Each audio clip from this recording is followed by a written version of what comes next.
Today, I want to talk about self-love because this is a topic that can be a little bit mysterious. And actually, one of my clients asked me once, how do I love myself? I don't know where to begin. And so that's what we're going to be covering today.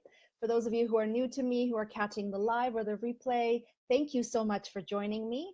My name is Kasia Rachfall, and I work as an intuitive coach and healer and artist with women, focusing specifically on women in their 40s who are really looking to get to know themselves, let go of all the generational patterns from their past, and really ignite that inner powerful self and be really, really happy with who they are, what they're doing, where they're at in their life. So let's dive into self-love. There's a couple different types of self-love, but today I really want to talk about the one that's easier to access, especially if you're just starting out. If you've been on a journey or a path of self-discovery and healing and letting go of all the shit that no longer serves you, this way of loving yourself is a lot easier to access than the second one that I will talk about on a different episode. So first of all, let's dispel the confusion about self-love and pleasure.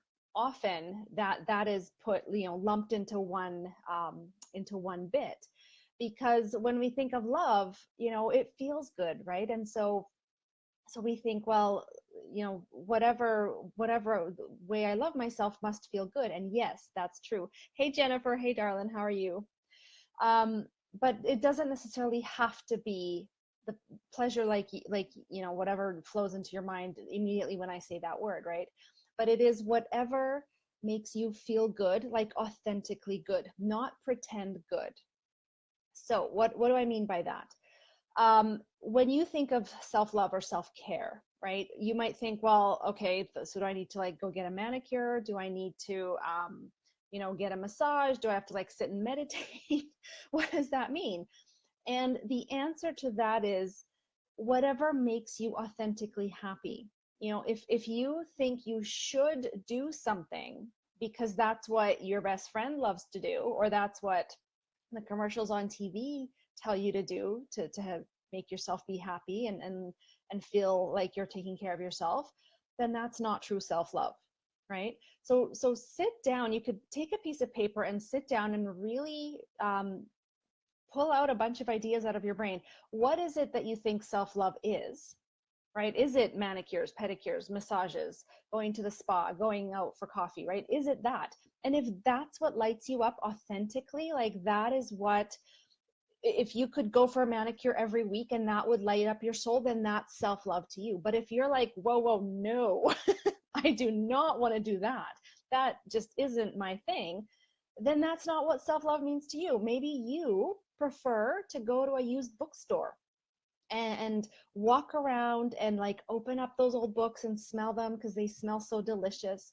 Maybe to you, it's going into the forest and hugging trees. Or maybe it's taking an extra long bath once in a while, and sticking to that type of routine. Or maybe it's dusting off your old jogging shoes, your runners, and going for a run. Or, maybe it's, I don't know, reading a book on the couch with your cat or with your dog. It Self-love should be all about making you feel good, right? Bringing you that pleasurable feeling.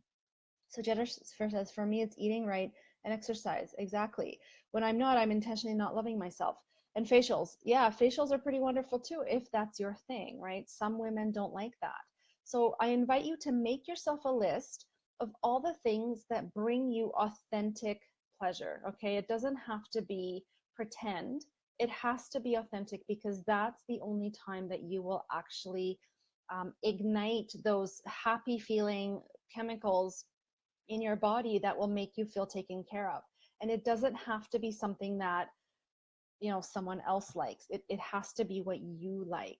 So you can start practicing self-love there. And like I said in the beginning, this is one type of self-love, and I'll talk about the other type on another episode. But start here, especially if you're not used to taking care of yourself, not used to practicing this way of expressing love to yourself. Then start with whatever is easiest, whatever you have access to right away, right? It doesn't cost money to go to a used bookstore. It doesn't cost money to go for a walk.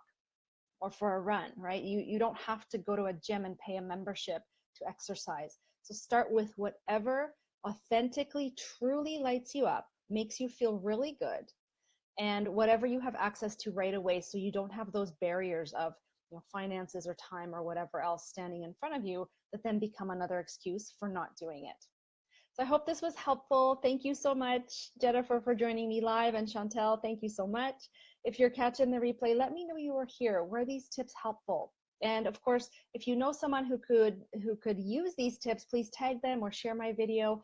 And if you have questions for another episode that I could address, let me know in the comments and I will be sure to answer them for you. Thanks so much, and I'll see you soon.